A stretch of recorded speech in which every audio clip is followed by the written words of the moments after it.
రెండు తెలుగు రాష్ట్రాల yes news live TV channel ప్రేక్షకులకు స్వాగతం.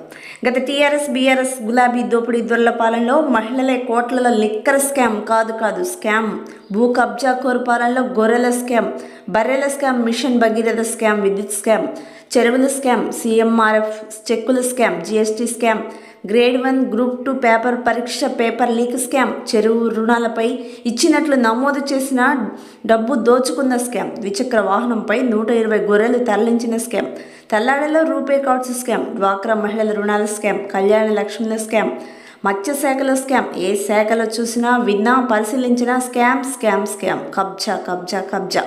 ఈ దారుణాలపై నిజాలు లిఖించిన దళిత జర్నలిస్టులపై అక్రమ కేసులు పెట్టించి జైలు పాలు చేసిన దుర్మార్గులపై చేయండి నిరసనలు అంటూ గులాబీ నిరసనకారులను విశదీకరించిన ఎమ్మెల్యే డాక్టర్ మట్టా రాగమయ్య దయానంద్.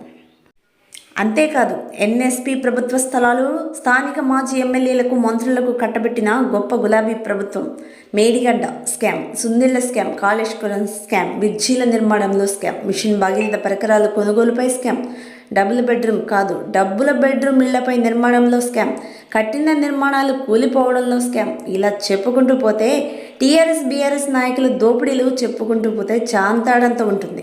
వీటిపై నిరసనలు చేయండి అంటూ పాత్రికేయుల సమక్షంలో గులాబీ మాజీ పాలక నాయక ప్రజాప్రతినిధులను నియోజకవర్గ క్యాంపు కార్యాలయంలో పాత్రికేయుల సమావేశంలో ఉతికి పిండి ఆరేసిన సత్తుపల్లి నియోజకవర్గ మొదటి మహిళా ఎమ్మెల్యే డాక్టర్ మట్టా రాగమయ్య దయానంద్.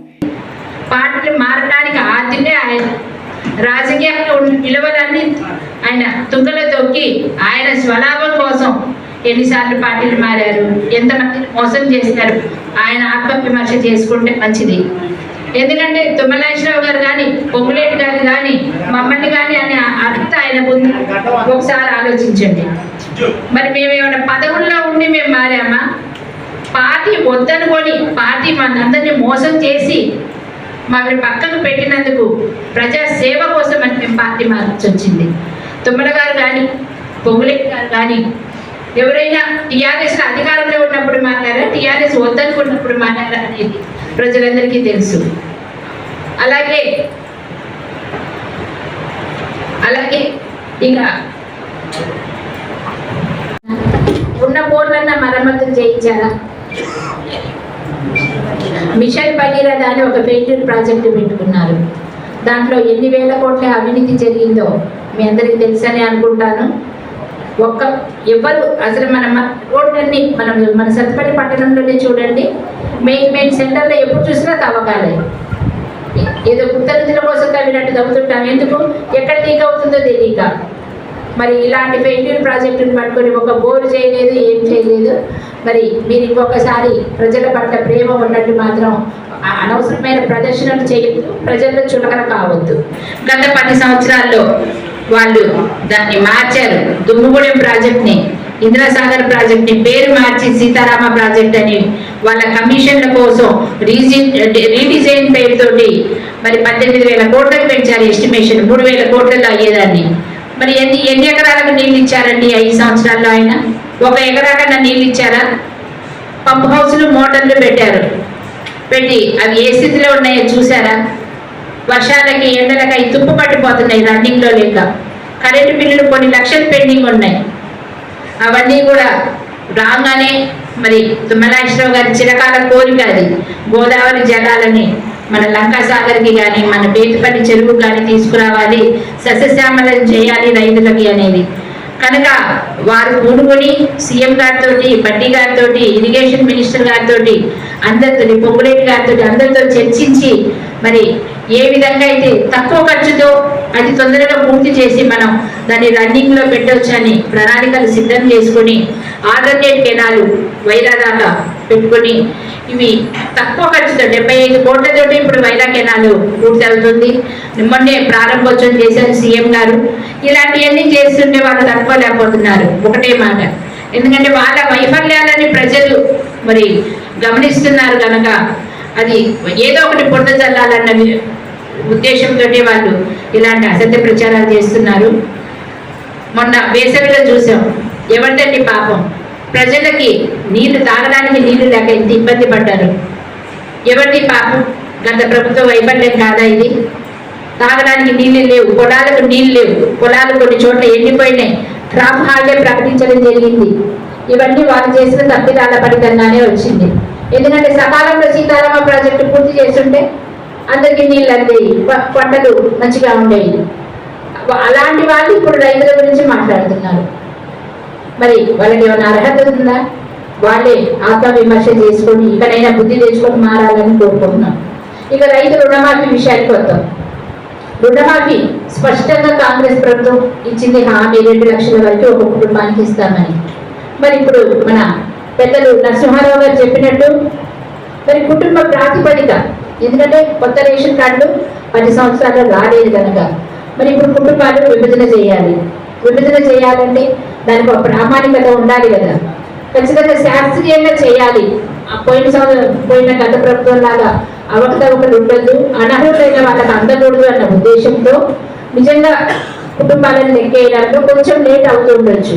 అలాగే నేను ఈ అగ్రికల్చర్ ఏఈఓలతో వీళ్ళందరితో మన ఏడీతో వాళ్ళతో మీటింగ్ పెడితే 29 సాంకేతిక కారణాలు వచ్చినాయి.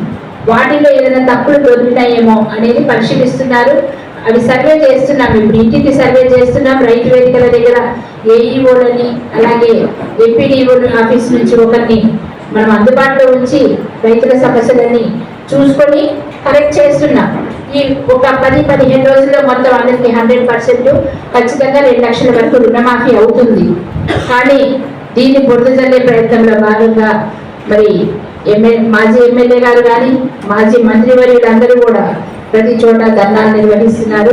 నిజంగా ఎంతమంది రైతులు వాళ్ళకి మద్దతుగా వచ్చారో చూడాలి. నిన్న ఎంతమంది వచ్చారు, ఎన్ని చోట్ల సక్సెస్ అయినాయి, రైతులు నిజంగానే చూస్తున్నారు వాళ్ళందరూ ఏంటి నాటకాలు అనేది. కనుక మీరు ఒకసారి దయించి నేను తెలంగాణ ప్రజానీకానికి అందరికీ కూడా విజ్ఞప్తి చేసేదంటే, మీరు ఏదైతే కాంగ్రెస్ ప్రభుత్వాన్ని నమ్మకంతో గెలిపించుకున్నారో ఆ దిశగానే మేము ముందడుగు వేస్తున్నాం. ప్రతి ఒక్కరికి అర్హులైన వాళ్ళందరికీ కూడా ప్రతి ఒక్క పథకం అందుతుంది. ఇంకొక విషయం తీసుకుంటే, పోయినసారి 86,000 మంది రైతుల దాకా ఉన్నారు మన కాన్స్టిట్యున్సీలో. మరి 1 లక్ష లోపు రుణమాఫీ అన్నారు. ఎంత ఇచ్చారు? ఎన్ని విడతల్లో ఇచ్చారు? గుర్తున్నాయండి లెక్కలు? 4 విడతలు ప్రకటించారు.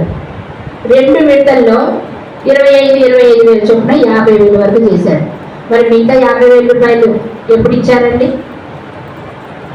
మరి మీరు ఇప్పుడు మాట్లాడేది మా గురించి 2 లక్షల రుణమాఫీ అన్నాము. ఖచ్చితంగా నెల లోపలనే 3 విడతలుగా ఇప్పటికీ చాలా మందికి మేజర్ ఇవ్వడం జరిగింది. చిన్న చిన్న సాంకేతిక లోపాలను కూడా కరెక్ట్ చేసి 100% కూడా ఒక 10-15 రోజుల్లో మొత్తం ఇవ్వడం జరుగుతుంది. గుర్తుంచుకోండి మీరు. అలాగే ఇకనైనా కూడా ఇలాంటి అసత్య ప్రచారాలు మానుకోవాలని కోరుతున్నాను. ఇక సందర్భం వచ్చింది కనుక డబల్ బెడ్రూమ్ ఇళ్ల గురించి మాట్లాడారు. 10 సంవత్సరాల్లో కాన్స్టిట్యున్సీలో 8,000 ఇల్లు ఇచ్చారు. లెక్కలు చూసి అధికారికంగా మొత్తం 10 సంవత్సరాల్లో 1,017 ఇల్లు మాత్రం ఇచ్చారు. మండల్ వైజ్గా తీసుకుంటే సత్తుపల్లి మండలం అంతా కలిపి 232 ఇల్లు, వేంసూరు మండలంలో 60 ఇల్లు, పెనుపల్లి మండలంలో 200 ఇల్లు, కల్లూరు మండలంలో 366, అలాగే తల్లాడ మండలం తీసుకుంటే 159. ఇది 10 సంవత్సరాల్లో వాళ్ళు ఇచ్చిన ఇల్లు. అవి కూడా ఏ స్టేజ్లో ఉన్నాయి? కురుస్తున్నాయి, రోడ్లు లేవు, వాటర్ లేదు, అక్కడ ఇన్ని డ్రైనేజ్ సిస్టమ్ లేదు. ఇల్లు ఇచ్చారు, పట్టాలు వాళ్ళకి ఇంటి పట్టాలు కూడా ఇవ్వలేదు. మేము వచ్చిన తర్వాత చూసి కొంతమందికి ఇవ్వడం జరిగింది. ఇలాంటి వాళ్ళు ఇంత విమర్శలు చేస్తున్నారు. వీళ్ళు ఆత్మ విమర్శలు చేసుకోవాలి. స్వలాభం కోసం వాళ్ళ ప్రయోజనాల కోసం మరి వాళ్ళ పార్టీలు మారి మరి కన్నతల్లి లాంటి వాళ్ళ పార్టీకి ఎవరి మద్దతుతో గెలిచారో వాళ్ళ పార్టీకి ద్రోహం చేసి ఇప్పుడు మాట్లాడుతున్నారు వాళ్ళు. ఇంకొకసారి ఇలాంటి మాటలు మాట్లాడితే ప్రజలే మీకు తగిన బుద్ధి చెప్తారు. మేము కూడా అవసరం లేదు, మా నాయకులు అవసరం లేదు, ప్రజలే మీకు బుద్ధి చెప్తారు. ఆల్రెడీ ఒకసారి చెప్పారు, అయినా కూడా మీరు బుద్ధి తెచ్చుకోవట్లేదు.